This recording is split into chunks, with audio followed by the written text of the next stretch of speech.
Hey guys, Courtney B from the Pulpal Wood, and today I'm going to show you guys. I had a few requests when I was showing you guys my paper beads that I have made for myself to use for jewelry. I showed you guys a few of these little charms that I made out of cardboard, and I had a couple requests to do a video on that, so that's what I'm doing today. So these are my cardboard charms, and you can hear how strong they are. Here's what they look like. The sides of them. See if you can. There's the side. There's the back. This is how they look. Here's this little one. I really like that one. That's scrapbook paper. You can use anything, again, just like you use any kind of paper with the paper beads. And this one I used a dictionary. And these two were from scrapbook paper as well. Let's see if I can. Yeah. So yeah, this is how I make mine. You're gonna need a piece of cardboard. I just use whatever cardboard I have laying around in the recyclables, because we recycle. I like to cut it out to make it easier to use. I'm just going to cut a little piece out because I already have pre-cut cardboard strips to show you guys. But yeah, I just use something from my recyclables, just cardboard from my recyclables.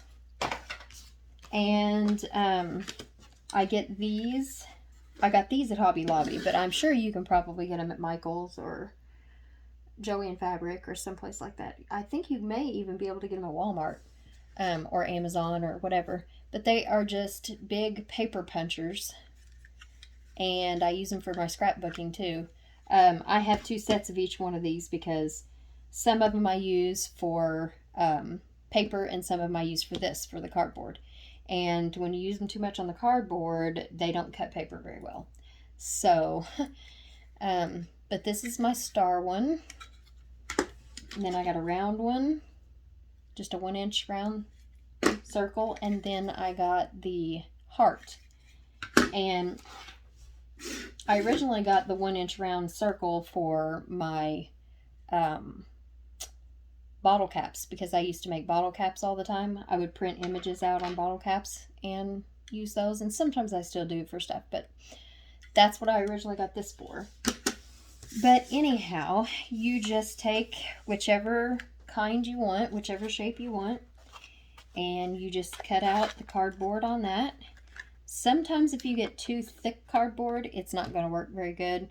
But I like to use this kind of, see how thin that is? Kind of thin cardboard, but sturdy enough, you know. And just cut out the cardboard like so. A little star. But I already have some cut out so that I can show you guys, so I don't have to sit here and cut out 50 million stars. This cardboard, I just have the squares cut out this time. Oh, and I don't even have my square puncher over here, but anyway, they have a square puncher too. This one I can't use because it's got a little ridge in it, and I didn't realize that. But anyhow, just cut out a bunch of squares, or, you know, circles or hearts or whatever you're going to use.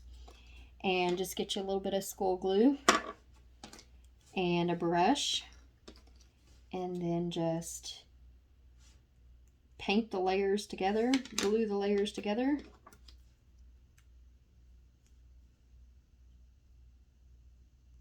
And it depends on how thick you want it. You can make it super thin like this,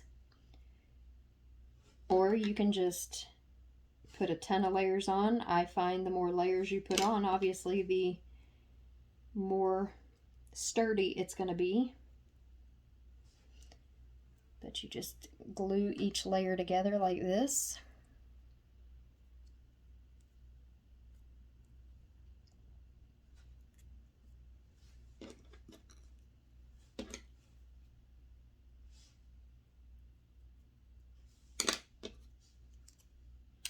And let's see, how many is that? 4, 5? 1, 2, 3, 4. That's 4 layers so far. It's been so long since I've made these, I cannot remember how many layers I used to use these. Let's see. That was probably about 5 or 6 layers to make them this thick. But again, like I said, you can make them as thin or as thick as you want. Just make sure that you get glue on the whole entire thing so that you can make sure that they're glued really good. And then I like to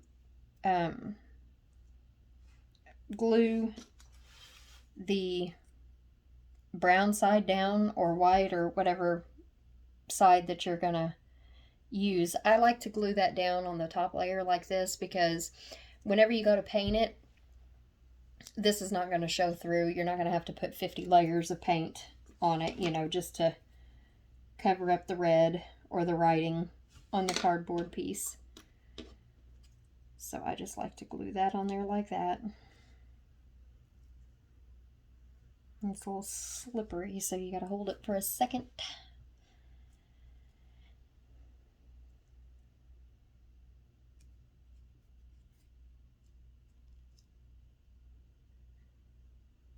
It's not wanting to stay.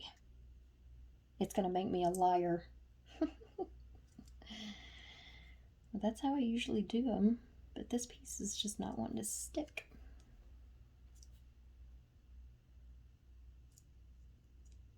There we go.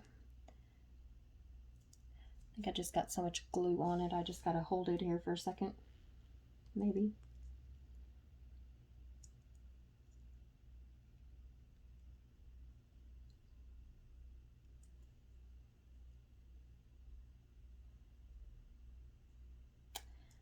Well, anyways, this is how they look whenever you get them done. I don't know if that piece is going to stay on or if I'm going to have to chuck it. Looks like I'm going to have to chuck it because it's not staying. They usually stay. I don't know what is up with that. Looks like I'm just going to have to glue it like that. It's just easier if you do it like that because, you know, like I said, you don't have to, it's just harder depending on, I guess, what paint you use, but it's just harder to paint over that than that.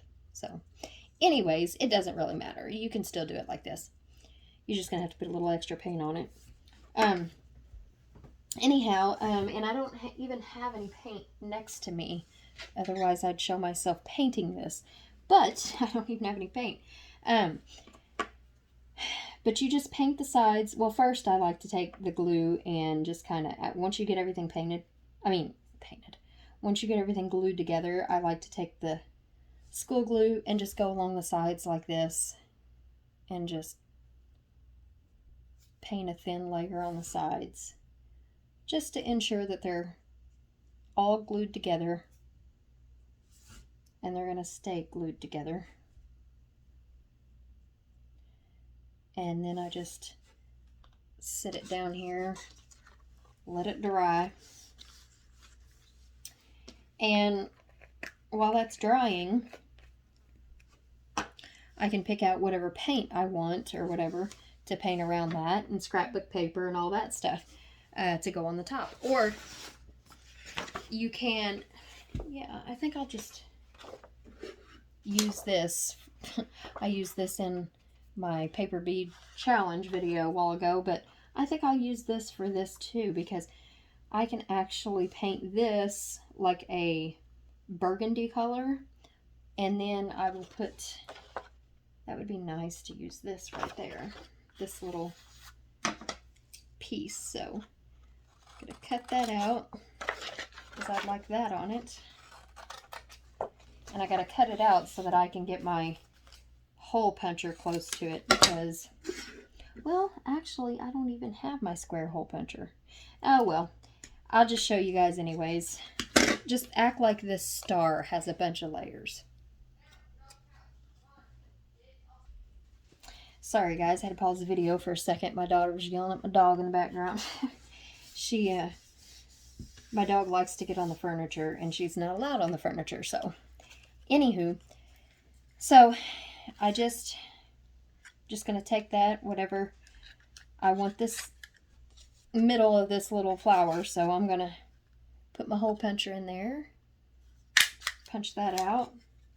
And like I said, normally I use a different hole puncher, the same shape but different hole puncher, the one made for paper, but I don't have that with me right now, so I'm just gonna use that one. But pretend that this one has a bunch of layers like this one. So I'm just going to glue this on top of that. And that's what it's going to look like. And yeah, that's how you do it, guys. And mine looks super glossy because I actually use something called Dimensional Magic, which I'm completely out of because I haven't made these in a hot minute. I mean, it has been forever. But you can get it at Hobby Lobby, I know that for sure. And you can get it on Amazon. But it just comes in a little clear tube, and it's called Dimensional Magic. I think that's what it's called, Dimensional Magic. And I believe it's made by Mod Podge, I think. Anyhow, it's 3D. It's like, it's kind of like resin or epoxy or something like that. But it's really super easy to use. And I really wish I had some so I could make that part of this video. But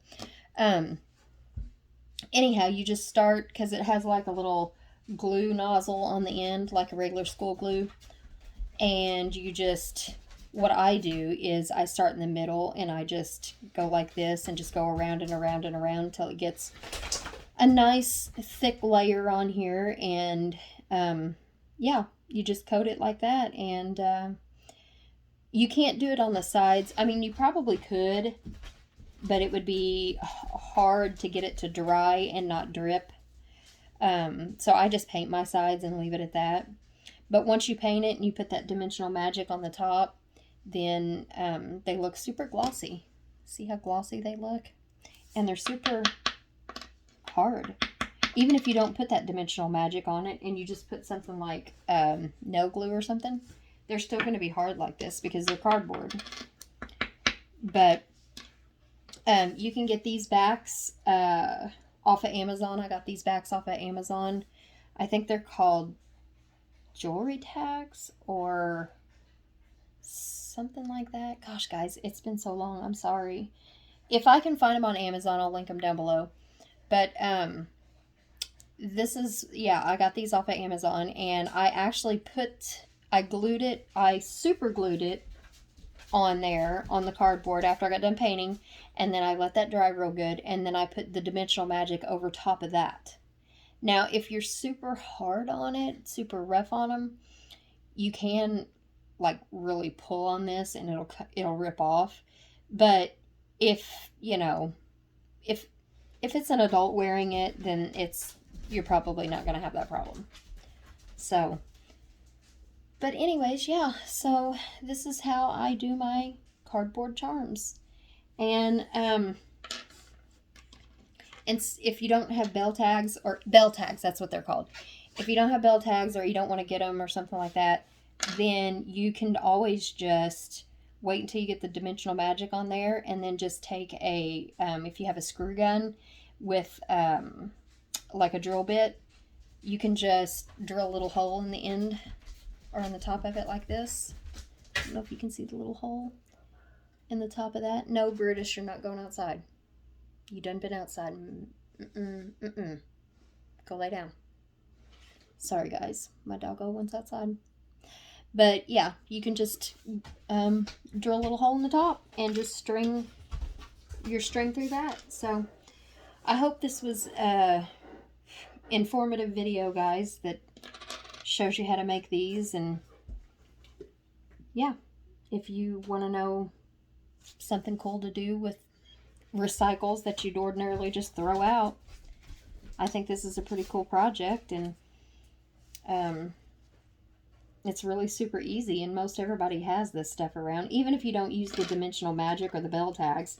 I mean, cheap nail polish, clear nail polish, and cardboard, and you get these. Even if you don't have these, you can take anything. You can take something like this and just, you know, draw a circle around it and just make them like that. And, you know, same principle. Just make a bunch of layers, stack them, glue them together, and then paint over them. Put the scrapbook paper or, you know, newspaper, whatever you decide to put on it to decorate it, you can put on top of there.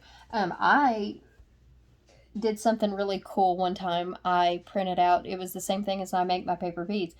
I printed out, I got on Canva, and I printed out a picture, a small picture of my grandparents that have passed away, and I used that on these. So yeah, anyways, well, I guess that's it for this video, guys. I just wanted to show you all how I make those, and yeah, I hope you guys liked it. And if you do, subscribe to my channel. You can see more paper recycling videos and paper bead videos. And if you want to join my public Facebook group, I'll have that link down below, and it is Paper Beads Galore. My Instagram is The Pulp of Wood. I'll have that down below. And yeah, if you guys are interested, I do have a few of these in my Etsy shop. If you just like to watch the video and don't feel like making your own and want to buy some, I got a few in my Etsy shop. So that'll be linked in the description below as well. So I will see you guys in the next video. Bye.